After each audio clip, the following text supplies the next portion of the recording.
Ya, salam Bapak Ibu yang terkasih dalam nama Tuhan. Bersyukur buat kesempatan yang indah ini. Bersyukur buat anugerah yang Tuhan berikan dalam kehidupan saya, dan saya percaya anugerah itu juga menjadi bagian dalam kehidupan Bapak Ibu. Ya, kesempatan beberapa menit ini saya ingin membagikan sebuah perenungan di dalam Matius 15 ayat 8. Bapak Ibu, saya akan bacakan.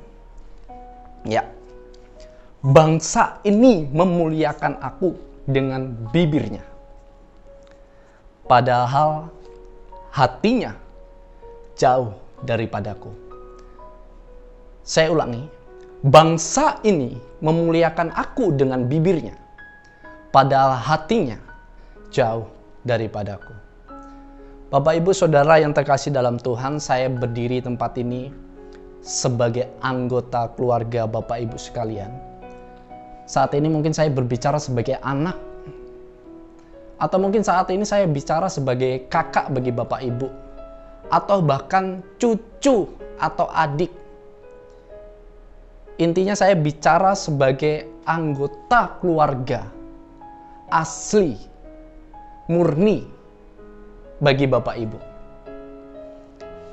Kenapa saya singgung asli atau murni? Karena saya tidak mau berbicara sebagai keluarga palsu di dalam pelayanan ini.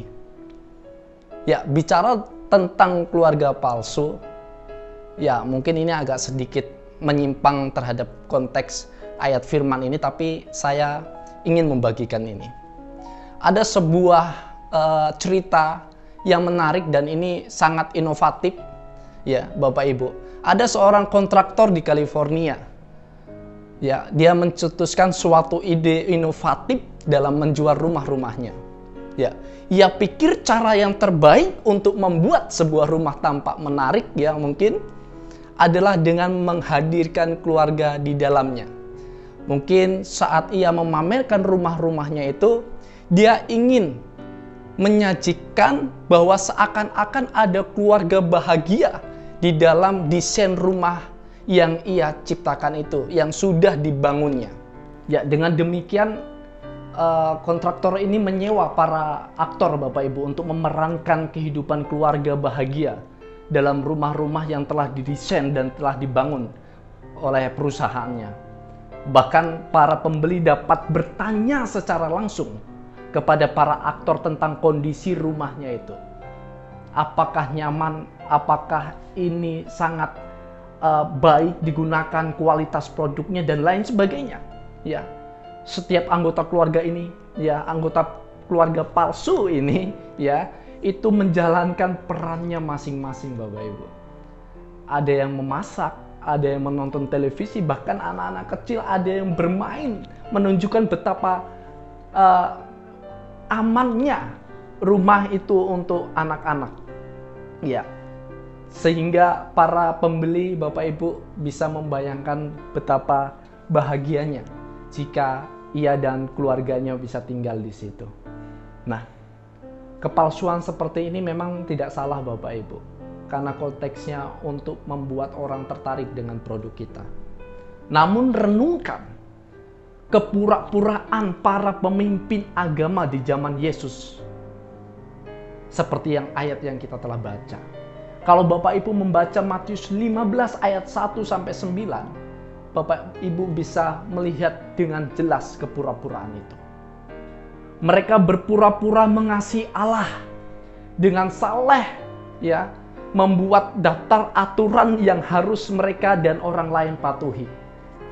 Ya, sungguh kalau ini Bapak Ibu terjadi dalam kehidupan kita, maka kita dalam kondisi yang berbahaya.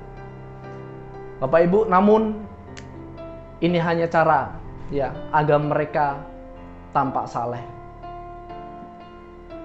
Para pemimpin agama ini menganggap aturan buatannya sama penting dengan hukum yang langsung difirmankan Allah. Saya akan bacakan Bapak Ibu di ayat 5 dan 6. Tetapi kamu berkata, barang siapa berkata kepada bapaknya atau kepada ibunya, apa yang ada padaku yang dapat digunakan untuk peliharaanmu, sudah digunakan untuk persembahan kepada Allah. Orang itu tidak wajib lagi menghormati bapaknya atau ibunya. Dengan demikian, firman Allah kamu nyatakan tidak berlaku demi adat istiadatmu. Wow, menakjubkan Bapak Ibu. Kaget ya melihat hal ini ya. Kepura-puraannya begitu kronis. Ya, Yesus menyebut mereka di ayat 7 sebagai munafik, Bapak Ibu. Di ucapan bibir saja tampaknya mereka menghormati Allah, tapi hati mereka berkata lain. Hati mereka jauh daripada Allah. Ya, orang di masa kini pun banyak yang seperti ini, Bapak Ibu. Ya, secara lahiriah kita seperti orang Kristen yang baik karena rajin ke gereja, karena rajin melayani Allah, karena rajin menaati beberapa peraturan sesuai hukum. Dan berkata, benar, kita mengasihi Yesus. Tetapi mungkin hati kita jauh daripadanya. Ya, Bapak Ibu yang terkasih dalam nama Tuhan, kita mau membangun sebuah kekeluargaan yang real, betul-betul mengasihi Tuhan. Menegur satu di antara yang lain jika melakukan kesalahan.